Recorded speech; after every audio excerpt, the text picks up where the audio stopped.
நம்ம இன்றைக்கி என்ன பார்க்க போகிறோம்னா நம்ம கேரட் ஹல்வா தான். வாங்க அதோட தேவையானது பார்ப்போம். இப்போ ஒரு பேனில் நம்ம கொஞ்சம் நெய் விட்டுக்கலாம்.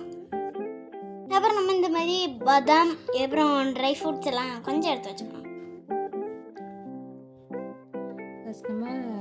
உங்கள்கிட்ட இருக்கிற மாதிரி இந்த ட்ரை ஃப்ரூட் யூஸ் பண்ணால் போதும்.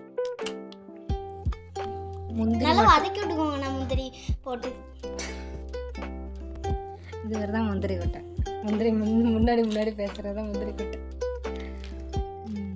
இதை நல்லா ப்ரௌன் கலரில் ஃப்ரை ஆனதுக்கப்புறம் வேறு ஒரு பிளேட்டுக்கு மாற்றிட்டு அப்புறம் இன்னொன்று என்ன ட்ரை கிரேப்ஸ் வந்து நம்ம அதில் போட்டு நல்லா மிக்ஸ் பண்ணி விட்டுக்கணும். அதையும் கறியணும் நல்லா இந்த மாதிரி கருப்பாக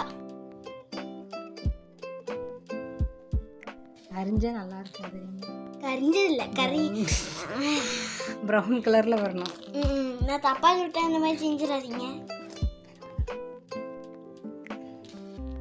ப்ரௌன் கலரில் வந்ததுக்கப்புறம் அதே ஒரு பிளேட்டுக்கு மாற்றிட்டு நம்ம வந்து அதே நெய்யில் நம்ம வந்து கொஞ்சம் 3 கப் திருவின கேரட் அதில் வந்து போட்டு நல்லா வதக்கி விட்டுக்கணும். லைட்டாக ஃப்ரை பண்ணிவிட்டு இதுக்கு வந்து 3 கப்புக்கு நம்ம வந்து 3 கப் பால் ஊற்றணும். அப்புறம் நல்லா மிக்ஸ் பண்ணுங்க.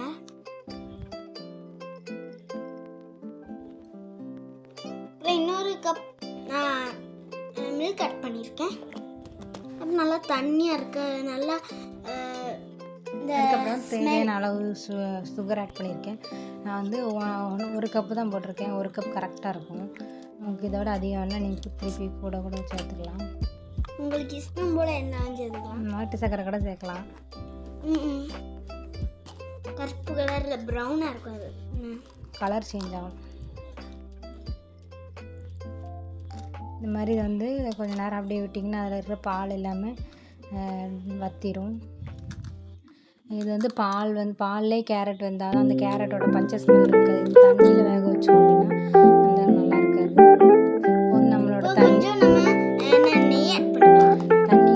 பால் வந்து ஓரளவு வற்றிட்டு வற்றினதுக்கப்புறம் கொஞ்சம் நெய் 1 ஸ்பூன் நெய் ஊற்றி நல்லா மிக்ஸ் பண்ணிக்கோங்க.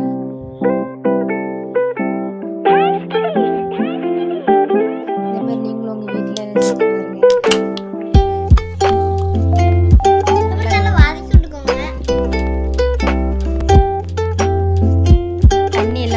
வற்றிடும்.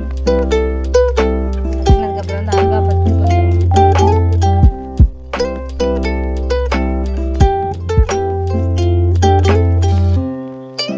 நான் வந்து ஒரு ஏலக்காய் நல்லா உடைச்சி அதுக்குள்ளெல்லாம் 2 ஏலக்காய் வச்சுருக்கேன். அதை வந்து இடித்து போட்டிருக்கேன். அப்புறம் நம்ம ஃப்ரை பண்ண நட்ஸ் எல்லாமே ஆட் பண்ணி அப்புறம் நல்லா வதக்கி விட்டுக்கோங்க.